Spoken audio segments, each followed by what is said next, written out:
Арай мэнд үзэгчтэй Монголын ерөн сурвалжлах сэтгүүлчдийн нийгэмлэгээс нөхцөл байдлын учир шалтгааныг нь олж дүгнэх эрхийг ямар нэгэн байдлаар тайлбар хэлж байр суурь аль нэгэн хэвлэлээр одоо хүртэл илэрхийлээгүй байгаа. Хайлан бэлдсэн сурвалжлага эхэлж байна. Анхаарлаа хандуулна уу?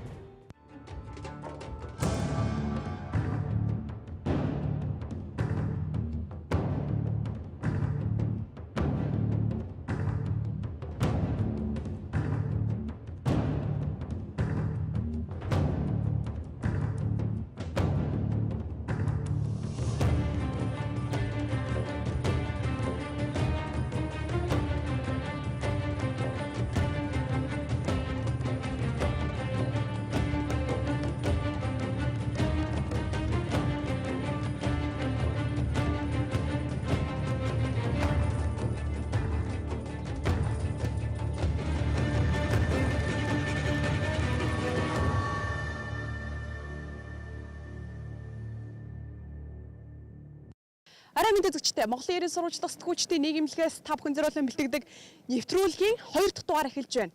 Бид Дорногов аймагт ирээд байгаа. Дорногов аймгийн Улаанбаатарх суманд үүсэж байгаа нөхцөл байдлын учир шалтгааныг нь олж дүгнэх эрхийг танд олгохоор бид зорж байгаа.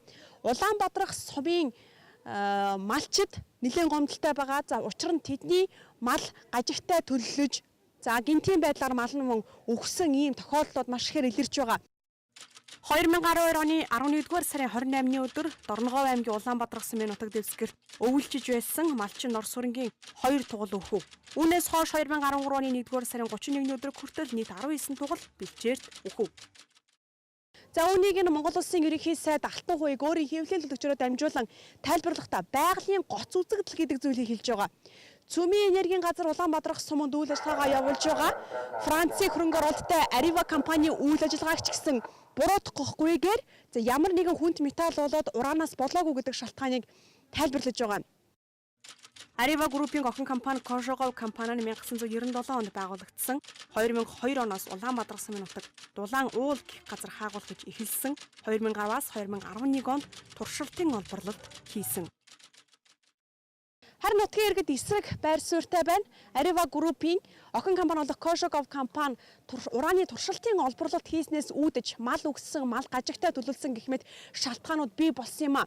За цаанаа том эрх ашиг, ихээгийн хэмжээний мөнгө яригдж байгаа учраас компани үйл ажиллагааг зогсоож, тэдний эсрэг дүгнэлт гаргаж чадахгүй байна гэсэн хатуу байр суурин дээр нутгийн иргэд байгаа юм. За тийм учраас бид тал талын байр суурийг та бүхэнд мэдээлж, учир шалтгааныг нь үзүүлэхэд нэвтрүүлэгтээ анхаарлаа хандуулна. Нэвтрүүлгийнхаа эхэнд Arriva гэж ямар компани болох, түүний охин компани Coshogov хизээнээс хаагуулж эхэлсэн талаар товч танилцуулъя. Франц улсын засгийн газрын Arriva Group-ийн охин компани болох Coshogov геолог хаагуулгын компани 1997 онд Монгол улсад байгуулагдсан. Үүнээс 1 жилийн дараа геолог хаагуулгын ажил эхлүүлж 2002 оноос Дорногов аймгийн Дулаан уулын хэсэгт урааны эрдэсжилт байгааг баталгаажуулснаар хаагуулгын ажлаа эрчимжүүлсэн байдаг юм. Ийхүү хаагуулын дүнд Дулаан уулын ордод 10,000 тонн, Зөөвчин ордод 64,000 тонн урааны нөөц байгааг тогтоожээ. Тэгэхээр ямар ч үсэн үр дүнгийн хувьд бол энэ 10 жил одоо доктортой 16 жилийн турш бол хайсны эцэс өнөөдөр Зөөвчин болон Дулаан уул гэсэн 2 томоохон урааны ордог бол Монгол Улсын нутаг дэвсгэрт, за тэр дундаа Дорногов болон Дорногов аймагт бол одоогийн байдлаар илэрсэн байж. Тэс нээж илрүүлсэн 2 томоохон ордын ачаар бол өнөөдөр Монгол Улсын нийт урааны нөөцийн хэмжээ дэлхийн хэмжээнд бол ямар ч ихний топ 10 улсад бол багтдаг болж байгаа. Өөрөөр хэлэх юм бол өнөөдрийн байдлаар Монгол Улсын эрдэс соёлын зөвлөлийн баталснаар бол Зөөвчин ууны жишээлбэл нийт ордын урааны ордын нөөцийг бол 64,000 орчмоор бол баталсан байж. Компани хийгдсэн туршилтын олборлолт нь газар дор уусган олборлох буюу хөрсөнд хүүхрийн хүчлийг шингээх замаар ураанаа ялган авах технологи юм. Энэ технологиор 2 удаа буюу 2012 оны 12 дугаар сард, 2011 оны 6 дугаар сард тус туршилтын олборлолт хийж 2500 кг уран гарган авсан байдаг юм. Яг энэ цаг мөчөөс хойш буюу 2011 оны хавраас гажигтай малт төлөвлөж эхэлжээ. Өнгөрсөн хугацаанд хотынхан бид Дорногов аймгийн Улаанбаатарх сумын малчин Нор сүрэнгийн тугал өгсөн асуудлыг эцэстэн туртал ярьж сүүлдээ ус төржүүлчих үзлээ. Тиймээс асуудлын голд сумыг олохын тулд 4 уулынхаа дундаас хальж малчин Нор сүрэнгийнхөө хөдөлсөн юм а. 2012 оны хавраас эхэлж Улаанбаатарх болоод Зүүн Баян сумын малчтай мал ямар нэгэн гажигтай төлөвлөж дотор эрэхтэн нь өөрчлөлттэй байсан шинж тэмдэг илэрчээ. Харин мал өгсөн тохиолдол нэг айлд гарсан нь Улаанбаатар сумын нутагт үйлчиж байсан Кошого компани хаагуултын талбайтай хаяад дэрлэн нутаглаж ирсэн Норс суран бах юм. 2012 оны 11-р сарын 28-ны өдөр бэлчээр дээр байсан 2 тугал нь өгсөн. Түүнээс хойш 3-5 өдрийн давтамжтай 1-р сарын 31-ний өдөр хүртэл нийт 19 тугал өгчээ. Тэгээд улгийн гойжогийн тэр зүүндээгүүр тэр вардаагүй бас 3-4 өгсөн юм ахлаад.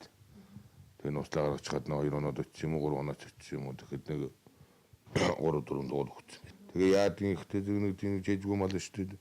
Жиг нь бол гар нь удалж чадахгүй юм л ч тийм лээ.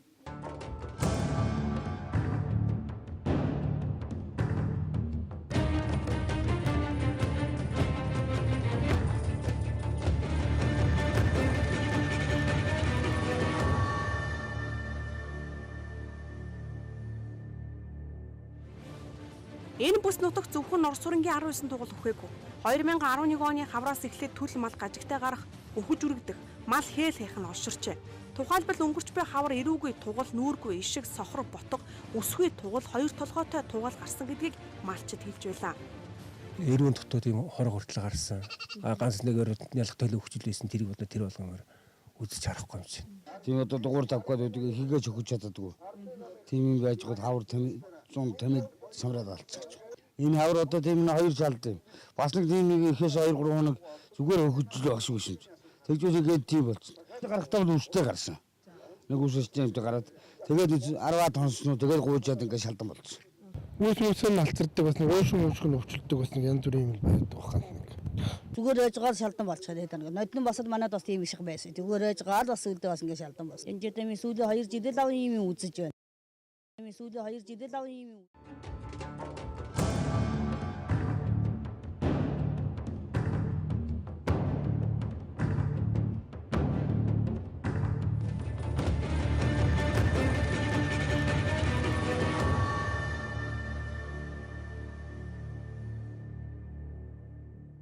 Би яг одоо Дорногов аймгийн Зүүн Баян сумын 5 дугаар ангийн малчин Баярхүүгийн хоньны хотод орж ирсэн зогсож байгаа. Тэгэхээр энэ ишигний хувьд нөгөө гажигтай төрсөн төл малуудын бас нэг за хөлийн та бүхэн харж байна. За нэг хөлийнх нь хувьд дали за тэгээд дээр нь илүү туурай урагчсан туурай гэхүү одоо юу гэхүү.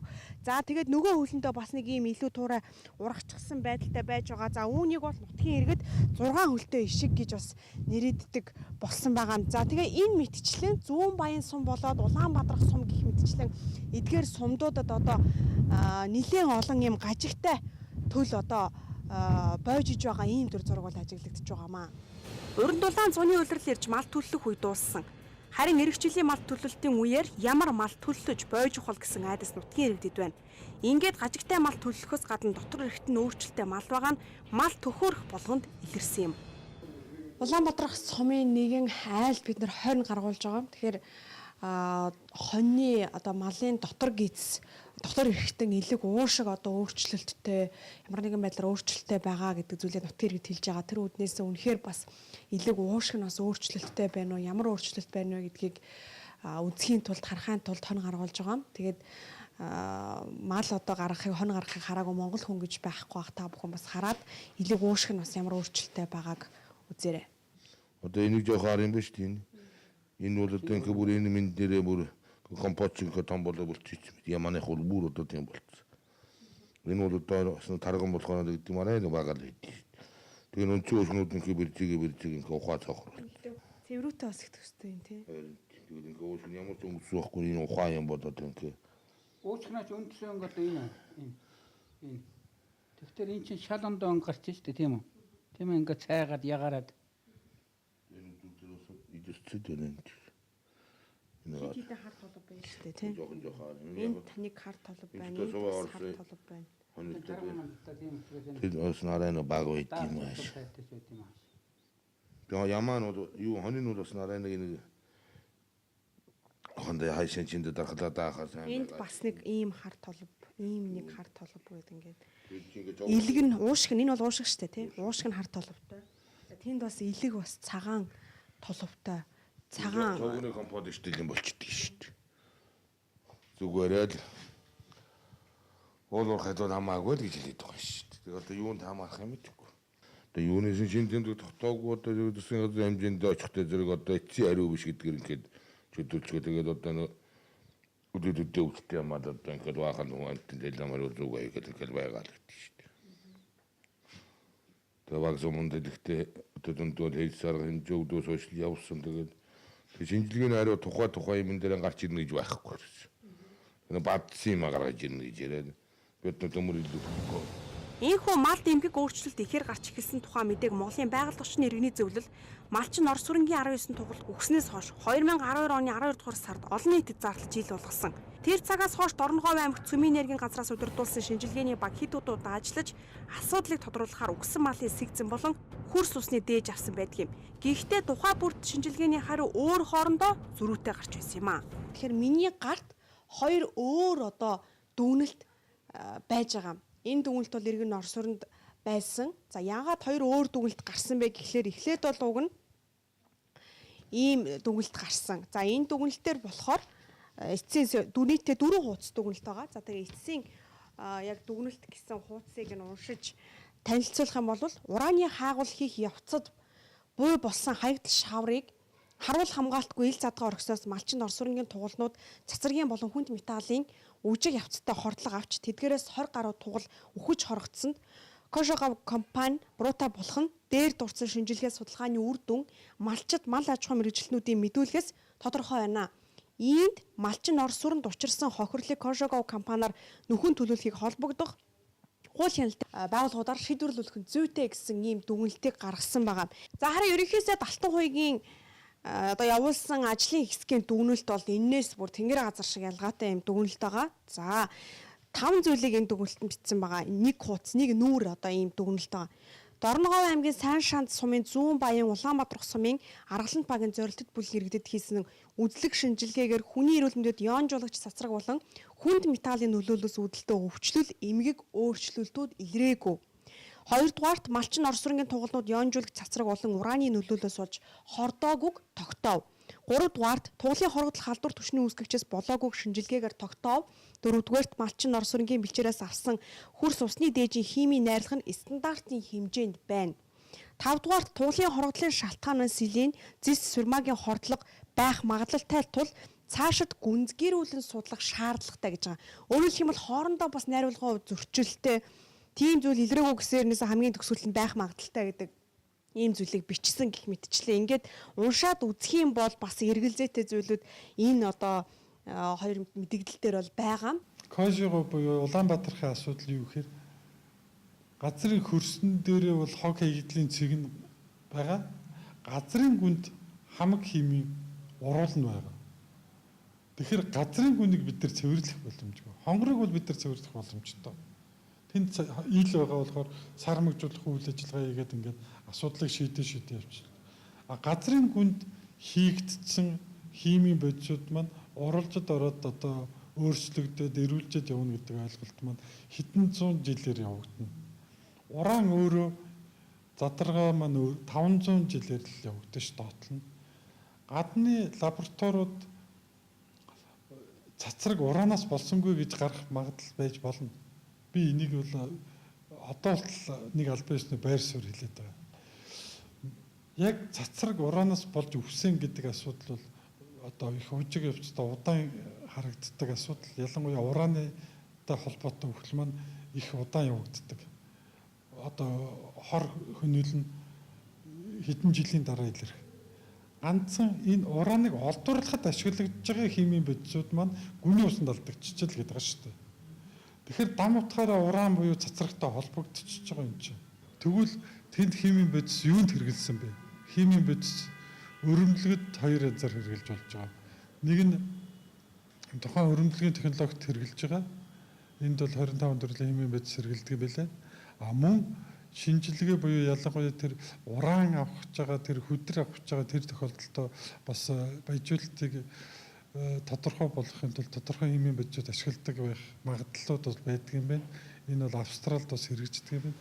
Байгаль орчны иргэний зөвлөл асуудлыг ил болгосны дараа өөрсдөө Улаанбаатарх Зүүн Баян сумын хотод 2 чудаа очиж хөндлөнгийн тандалт судалгаа хийжээ. Тандалт судалгаагаар Кошоговын ураны ордоос 2 км орчим зайд баруун булаг гэх гол байдаг.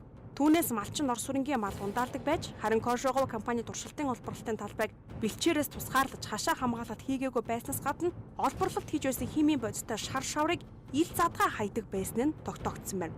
Үүнийг ч тухайн үед Areva компани зүгээс ч хүлээн зөвшөөрсөн байсан юм а. За өнөөдрийн байдлаар Кожогийн хувьд бол 2 одоо ийм нэгдсэн шаврын хоригдлох цэг байдаг. За хэвлэл мэдээлэлээр яриад байгаа шаврын цэгийн тун одоо ийм 30 дахин өндөр байх юм бол нөгөө одоо хаягдл шавар хайдаг газар маань бас адилхан өндөр байх хэрэгтэй тийм ээ. Гэтэл өндөрлөл дээр бол тийм биш байгаа. Энэ юу гэж хэлэх гээд байна гэхээр зэрэг тухайн сонгосон цэг маань ерөөсөн анханасаа байгалийн фон өндөр байсан гэдгийг л одоо онцлж хэлмээр байна л да.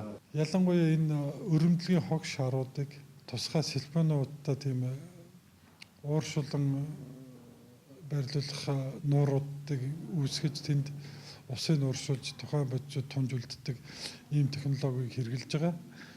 Гэтэл энэ сэлбэнуудын дээр байдаг одоо доороо юм гялгар цаасан дэвсгэртэй гэсэн үг шүү дээ.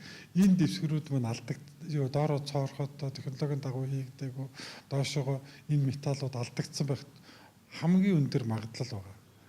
За ер нь бол 20 тугал өгсөн энэ асуудлыг ер нь юунаас болоод яагаад мал гажигтай төрөөд байна? Яагаад тугал өгчүү гэдэг асуудлыг хагас жилийн дотор шийдчихэж чадахгүй л байгаа юм. Өөрөөр хэлбэл бүтэн 6 сарын хугацаа өнгөрчөөд байхад хинч ямар ч оройтой шийдвэр гаргаагүй юунаас болж мал өгсөн бэ гэдэг дүүлтийг гаргачих чадахгүй засгийн газрын хэмжээнд хүртлийн асуудал яригадаад ерөнхий сайд өнөөдрийн хүртлийн асуудлыг мөн шийдэж чадахгүй л ийм түвшинд яваад байгаа юм. За тэр үүднээс нутгийн иргэд болоод за компани хооронд бас нэлээд үл ойлголцол маргаан бас үүсчихсэн байгаа нь нууц биш байгаамаа. Ийхүү олон нийтийг төрөгдүүлсэн олон асуудлууд араасаа хөвөрч байх үе ерөнхий сайд 44 байгууллагын 104 хүний бүрэлдэхүүнтэй ажлын хэсэг байгуулан нийтдээ 100 сая төгрөг төсөвлөн бүтэн сар гаруй хугацаанд ажиллаж судалгаа шинжилгээ хийлгүүлэхээр явуулсан юм. Шинжилгээний дунд 5 дугаар сарын 1-нд олон нийтэд илүүлсэн. Тэрэнд байгаа ард иргэдэд шинжилгээ хийгээд үзэх юм бол ионжуулагч цацраг юм уу хүнд металлын нөлөөлөөс үүдэлтэй өвчлөл эмгэг бол хүмүүст бол илрээгүй байна гэдэг дүгнэлт хийчихэд байгаа.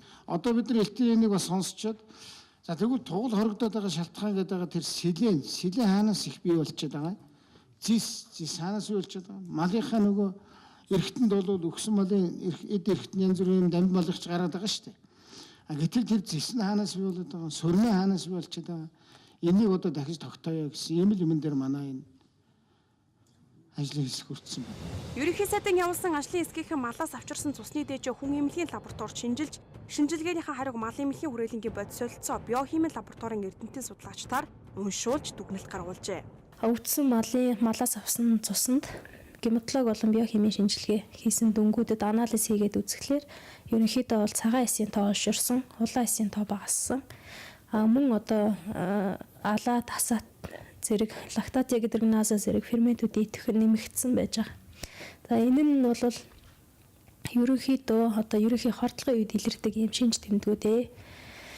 Тэгээд харамсалтай нь бид нар болохоор одоо яг бүрэн дүүрэн яг тухайлсан ийм өвчний гэсэн онш байхгүй, онш тавиагүй байгаа. Яагаад гэвэл өшөө нэмэлт шинжилгээ. Одоо жишээлбэл бид нарт цуснд уураг үзчихэд одоо уургийн задрагуудын үзээгүй ч гэх юм уу тийм ээ. Тэгээд нэг шинжилгээг нь аваад үзчихээр бүрэн дүүрэн дүгнэлт гарах боломжгүй юм шинжилгээний дүнгууд байсан. Одоо бүрэн дүүрэн дүгнэлт их боломжгүй юм дүнгууд байсан. Энэ хугацаанд ажлын хэсэгт багтсан мал эмнэлгийн хүрээлэн болон бусад шинжилгээний байгууллагын эрдэмтэд өөрсдийн лабораторийн хүчин чадлыг цацраг идэвхт бодисыг илрүүлэх хэмжээнийх биш гэдгийг удаадараа холбогдох албан тушаалтуудад мэдэгдэж байжээ. Тиймээс шинжилгээний хариу малын эд эргэтэнд хийсэн шалгалтаар ионжуулагч болон цацраг идэвхт бодисонд хордоогүй, химийн бодисноос хордсон байх магадлалтай, цаашид наривчлан судлах шаардлагатай гэж гарсан юм. Тиймээс олон улсын лабораторид шинжилүүлэх шаардлагатай гэж гаргажээ. Харин өнөөдрийн байдлаар энэ шинжилгээг олон улсын лабораторид явуулсан талаарх нэг ч мэдээ ирээгүй байна. Үүний оронд ерөнхий сайдын зөвлөх Хүдрбаатар, Улаанбаатар суманд мал өгч өвчүүлсэн шалтгааныг байгалийн гоц үзэгдэл гэх мэтээр телевизүүдэд тайлбарлаж яв. Үүнийг ч Цүмийн нэргэн газрын дарга дэмжиж байна. Ямар ч суурьнаас болоогүй гэдгийг дэлхийн одоо нөгөө ямар ч газраас аваад ирэхэд манай нэрдэд хамгаалж чадах юм байна гэдэг би мэргэжлийн үнэнд бол бат эхэлж чадна. Энд л итгэлтэй байна. Тэгвэл шинжилгээний хариуг олон улсын лабораторид явуулах шаардлагагүй. Би хэлж шít ураантай холбоотой ямар нэг асуудал бол байхгүй. Зүгээр хүнслийн интерес болсон уу юу гэдгийг тэр одоо жишээлбэл гэдгийг мэдээж олон улсын лаборатори одоо жишээл эсийн төвшин судлах байх юм байгаа болвол одоо болон эмнэлгийн газар тэр ажлаа хийх ёстой. Тэгшээр дагаан хэлснээр Монголын урдаа барьдаг эрдэмтэн судлаачид орон говьд үүсэж байгаа нөхцөл байдал нь ураанаас болоогүй гэдгийг баталчихсан учраас дахин асуудлыг улс төржүүлж олон нийтийг төрөөдүүлэх хэрэггүй гэж хэлв. Та нар хүрсэн төрийн албан хэмжээнд ажиллаа хийж байна. Энийг ингээд муу харагдуулах, муухай болгох хүсэл хүнд байгаа юм. Энийг бас шалах хэрэгтэй. Энийг бас бодох хэрэгтэй. Болж өрнсөн явдлыг хөндлөнгөөс харахад нутгийн иргэд болоод иргэний нийгмийн байгууллагууд малын өхөл болоод малд гарч байгаа гажгийг Кожогов компани 100% брутто үйл ажиллагаанаас болсон гэж байгаа. Харин засгийн газар болоод түүний хэрэгжүүлэгчийн гантлаг Цүмэн энергийн газар Кожогов тэр дундаа ураантай ямар ч холбоогүй гэж байгаа. Харин Монголын байгаль орчны иргэний зөвлөл засгийн газрын зүгээс уран цацраг өдөгт бодис гэдэг үгсийг өөрсдөөсөө зайлуулахыг хичээж байна. Угаасаа уран болоод цацраг өдөгт бодисноос болж мал өхөж хоргодоогүй. Харин урааныг гаргаж авахын тулд газрын гүн рүү хийсэн хүүхрийн хүчлээс химийн бодиснуудаас болж л мал хордсон гэж байгаа юм. Засаг төр маань өөрсдөө хэлсэн амандаа хүрэх ёстой. Ялангуяа алтан үеийг дарга өөрөө иргэний нийгмийн байгууллагатай тэр дондоо байгууллагын орчны иргэний зөвлөлтөд сонгуулийнхаа өмнө хэрвээ засаг төрийн хэмжээнд үйл ажиллагаа явуулах эрх мэдэлтэй гарч ирвэл урааны асуудлыг цэглэнэ гэд гар үсэг зурчаад гарсан хойно одоо дөрөө хуургаж шар нунтаг хэмжээнд боловсруулна гэж яриад байна. Яг тэгвэл шар нунтаг маань өөрөө өнөөдөр асуудал бол асуудал болчихсон юм. Юу юм гэхээр шар нунтаг бол ямар ч аюулгүй гээд байгаа. Тэгвэл тэр болтол явуулах технологийн уурхайн технологийн асуудал нь өөрөө гамшиг. Тэгвэл Arriva компани уугсан олборлох технологи хурс усан нөлөөлөх ямар ч эрсдэлгүй гэж тайлбарлаж байлаа.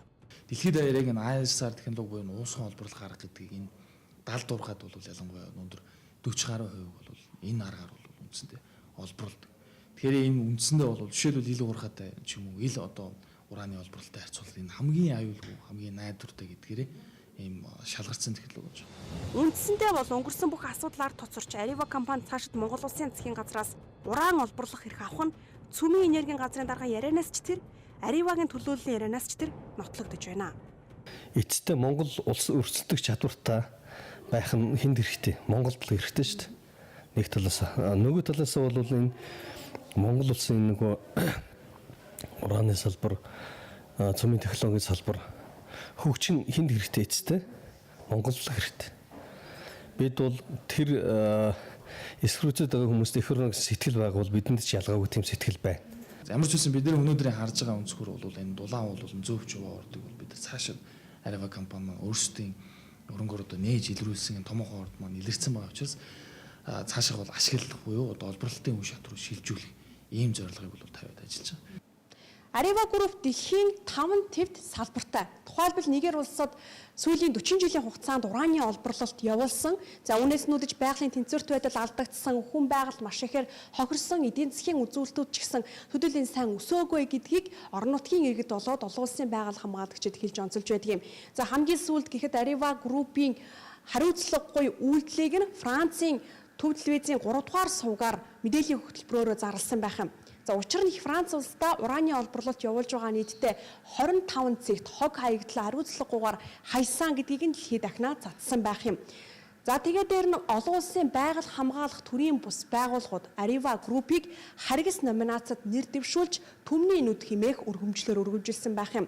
Учир нь ядуу буурай орнуудад иргэдийнх нь мэдээлгүй байдлыг ашиглаж за хамгийн эмзэг буюу эрх мэдэлтнүүдэд нь хээл хахуул авах боломжтой хүмүүст нь авилга тараадгаа гэх ийм одоо зүйлээр үндслээр энэ байгууллагт төмний нүд хэмээх хөргөмжлийг гардуулсан байх юм. Дэлхийд муу нэртэй Arriva компани ялангуяа Нигерийг газрын өрснөөс ерөнхийдөө арчаад байгаа энэ Францын засгийн газрын компани маань энэ Монголд энэ гамшигыг чирж ирээд байна. Ялангуяа Цөмийн энергийн газрын дарга эдгээр чэйжээрээ хамгаалж орж ирээд байдаг. Дээр нь одоо энэ ялангуяа ерөнхий сайдын хэмжээнд байгаа ажлын хэсгийнхэн бол ердөөсөө таг даграхгүй байна. Нутагтны ийм асуудал болоод байхад аймаг сумын удирдлагууд юу хийвэ гэж асуух хүн олон. Тиймээс бид аймгийн орлогчдаараа гал ударгатай уулзаж мэдээлэл авахыг хүссэн ч камерын өмнө юу ч хэлээгүй. Түүнтэй нууцаар ярилцсан бичлэгээ дэлгэж байгаа да хөлцөлөчөө.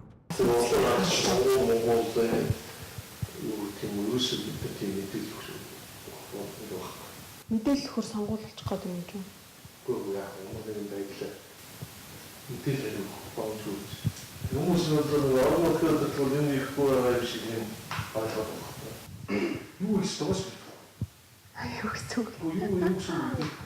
Засгийн газрын маш олон одоо байгууллагууд оролцсон шинжилгээний баг ивэр шинжилгээний төв гаргачлаа. Гал одрох дараагаа энэ хүн өнөө өчв. Сонгуульд өгсөн үе засаг урж байгаа намрууга дайрч эсрэг зүйл ярьж болохгүйгээ дуулгасан. Бас нэг зүйл нь орон нутгийн удирдлагууд иргэдийнхэн төлөө юу ч хийж чадахгүй байгаагаа ч учруулсан юм. Монголын иргэн сурвалжлах сэтгүүлчтэй нийгэмлэг Дорногов аймагт өрнөсөн ураны асуудлыг гүнд нэвтрлээ. Одоо харин дүгнэх эрхийг таньдуулдээ анхаарлаа хандуулсанд баярлалаа.